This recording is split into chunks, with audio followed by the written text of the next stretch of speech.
السلام علیکم ورحمۃ اللہ وبرکاتہ۔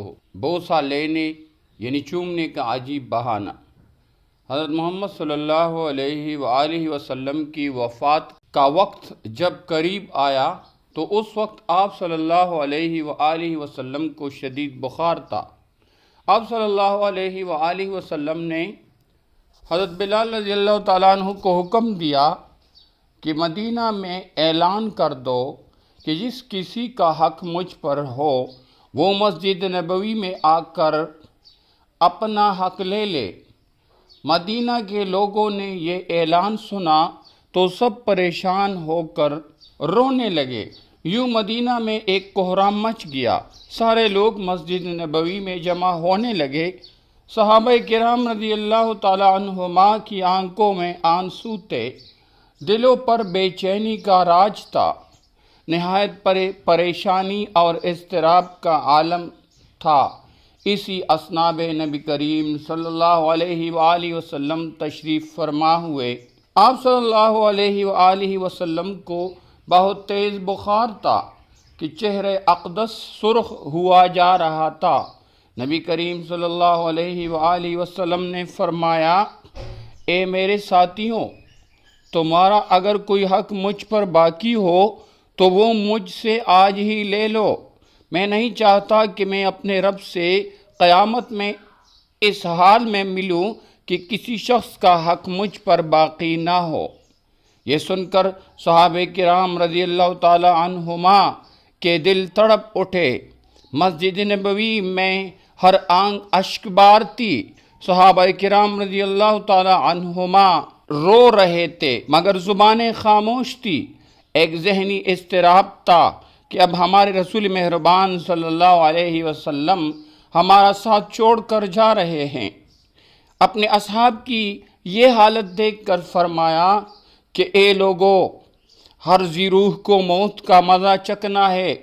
میں جس مقصد کے لیے اس دنیا میں آیا تھا وہ پورا ہو گیا، ہم لوگ کل قیامت میں ملیں گے۔ ایک صحابی کھڑے ہوئے، روایتوں میں ان کا نام عکاشہ آتا ہے۔ عرض کیا، اے اللہ تعالیٰ کے رسول صلی اللہ علیہ وسلم، میرا حق آپ صلی اللہ علیہ وآلہ وسلم پر باقی ہے۔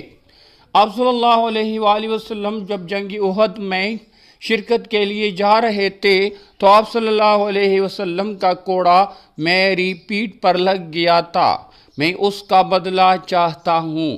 یہ سن کر حضرت عمر رضی اللہ تعالیٰ عنہ کھڑے ہو گئے اور کہا کہ تم نبی کریم صلی اللہ علیہ وسلم سے بدلہ لوگے؟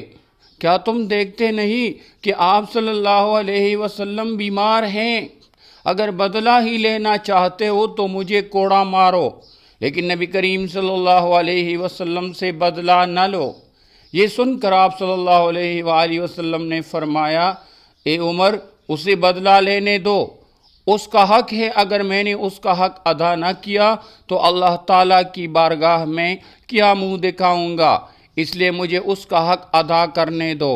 آپ صلی اللہ علیہ وسلم نے کوڑا منگوایا اور حضرت عکاشہ کو دیا اور کہا کہ تم مجھے کوڑا مار کر اپنا بدلہ لے لو۔ حضرات صحابہ کرام رضی اللہ تعالی عنہما یہ منظر دیکھنے کے قابل نہ تھے اور بے تحاشا رو رہے تھے۔ حضرت عکاشہ نے کہا کہ اے اللہ کے رسول صلی اللہ علیہ وسلم، میری ننگی پیٹھ پر آپ کا کوڑا لگا تھا۔ یہ سن کر نبی کریم صلی اللہ علیہ وآلہ وسلم نے اپنا کرتا مبارک اتار دیا اور فرمایا، لو تم میری پیٹھ پر کوڑا مار لو۔ حضرت عکاشہ نے جب اللہ کے رسول صلی اللہ علیہ وسلم کی پیٹھ مبارک کو دیکھا تو کوڑا چھوڑ کر جلدی سے آپ صلی اللہ علیہ وسلم کی پیٹھ مبارک کو چوم لیا اور کہا، اے اللہ کے رسول، فداک ابی و امی، میری کیا مجال کہ میں آپ صلی اللہ علیہ وسلم کو کوڑا ماروں۔ میں تو یہ چاہتا تھا کہ آپ صلی اللہ علیہ وسلم کی مبارک پیٹھ پر لکھی مہر نبوت کو چوم کر جنت کا حقدار بن جاؤں۔ یہ سن کر آپ صلی اللہ علیہ وسلم مسکرائے اور فرمایا، تم نے جنت واجب کر لی۔ والسلام، جہاں رہو خوش رہو اور خوشیاں بانٹتے رہو۔